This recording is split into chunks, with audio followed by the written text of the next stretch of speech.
अस्सलाम वालेकुम।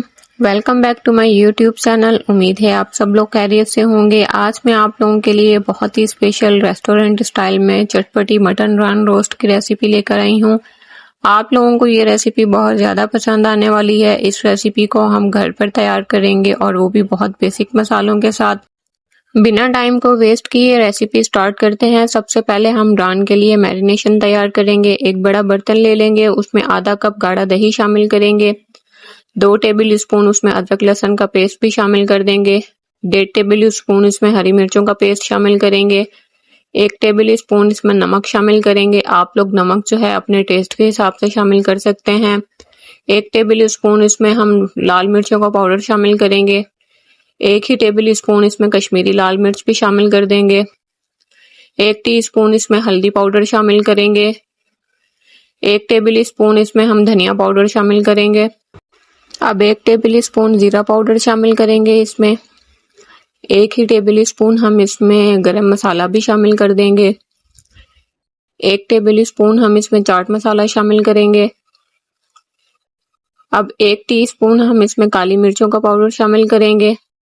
अब 1 ही टीस्पून हम इसमें दालचीनी का पाउडर भी शामिल कर देंगे। बाइंडिंग के लिए हम यहाँ 2 टेबल स्पून कॉर्नफ्लोर का इस्तेमाल करेंगे। 2 टेबल स्पून हम इसमें ऑयल शामिल करेंगे। 1/4 कप हम इसमें फ्रेश लेमन जूस का इस्तेमाल करेंगे। लेमन जूस आप लोग फ्रेश इस्तेमाल कीजिएगा। अब इसे अच्छे से हम लोग मिक्स कर लेंगे। मिक्सिंग आपकी अच्छी होनी चाहिए मसाले की।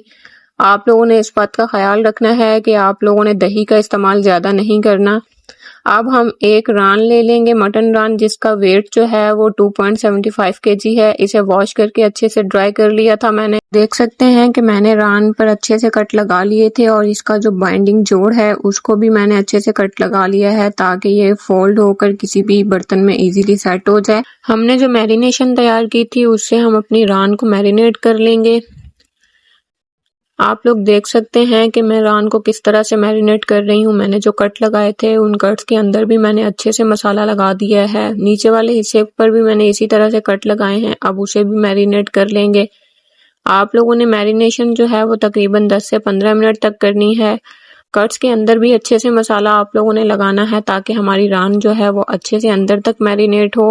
आप लोग देख सकते हैं कि मैंने रान को मैरिनेट कर लिया है। अब इसे कवर करके मैं 24 घंटों के लिए फ्रिज में रख दूंगी। ओवरनाइट का स्टे आप लोगों ने लाजमी देना है इसे। 24 घंटे हो गए हैं। अब अपनी रान को हम निकाल लेंगे। अब इसे हम रूम टेम्परेचर पर रखेंगे 1 घंटे के लिए। अब हम इसे रैप करना स्टार्ट करते हैं। मैंने यहाँ फॉइल पेपर लिए हैं जिस पर मैंने रान को अपने रख दिया है। अब एक फॉइल पेपर हम इसके ऊपर रखेंगे और इसे अच्छे से हम लोग कवर कर देंगे। आप लोगों ने फॉइल पेपर का इस्तेमाल लाजमी करना है ताकि हमारे मसाले इसके अंदर ही रहें। अब हम इसे स्टीम देने के लिए एक बड़े बर्तन में 14 से 16 कप पानी शामिल करेंगे।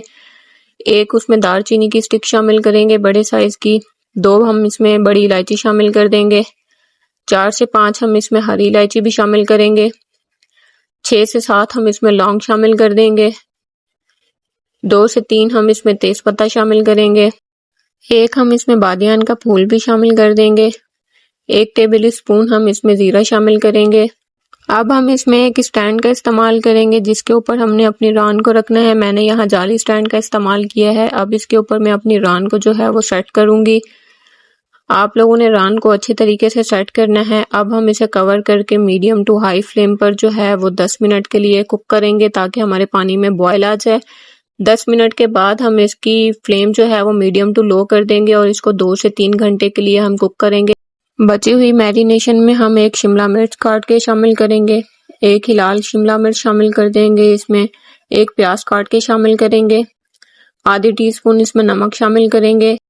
आधी टीस्पून इसमें काली मिर्चों का पाउडर शामिल कर देंगे। वेजिस को हम अच्छे तरीके से मिक्स कर लेंगे मैरिनेशन में। अब हम इसे एक साइड पर रख देंगे। जब हमने रान को सर्व करना होगा तो इसे 4 से 5 मिनट पहले कुक कर लेंगे। 3 घंटे हो गए हैं हमारी रान को कुक होते हुए। अब हम अपनी रान को जो है वो इसमें से निकाल के एक बेकिंग ट्रे पर रखेंगे। आप लोगों ने इस यखनी वाले पानी को वेस्ट नहीं करना। हम इसमें बाद में चावल कुक करेंगे।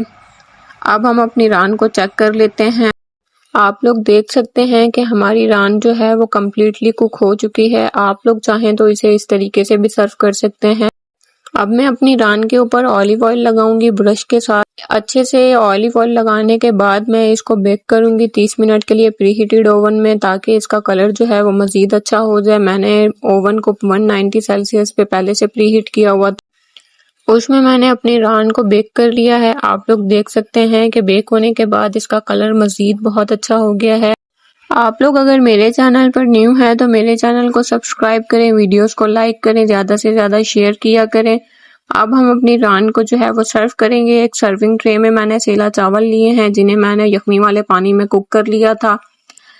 एक साइड पर मैं यहाँ कुक की हुई वेजिस रखूंगी, जिन्हें मैंने पहले मैरिनेट किया हुआ था।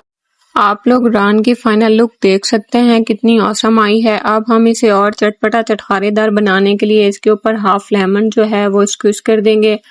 आप लोग चाहें तो कर सकते हैं, वरना आप लोग इसे स्किप भी कर सकते हैं। आप लोगों को ये रेसिपी आज की बहुत ज़्यादा पसंद आएगी। आप लोग अगर कुछ नया ट्राई करना चाहते हैं तो आप लोग इस रान रेसिपी को ज़रूर ट्राई कीजिएगा। आप लोगों को ये बहुत ज़्यादा पसंद आएगी। आप लोग इसे ईद की दावतों में बना के मेहमानों को और घर में सर्व कर सकते हैं। सबको ये रेसिपी बहुत ज़्यादा पसंद आएगी, क्योंकि हमने इसे बहुत ही बेसिक मसालों से घर पर बनाकर तैयार किया है। अब मैं आपको दिखाती हूँ कि हमारा मीट जो है वो कितने अच्छे से टेंडर हुआ है। आप लोग देख सकते हैं कि हमारा मीट जो है वो अंदर तक अच्छे से टेंडर हुआ है। अगर आप लोगों को मेरी ये वीडियो अच्छी लगी हो तो मेरी वीडियो को ज़्यादा से ज़्यादा लाइक करें, शेयर करें, चैनल को सब्सक्राइब करें। मिलते हैं एक नई वीडियो के साथ, तब तक के लिए अल्लाह हाफिज़।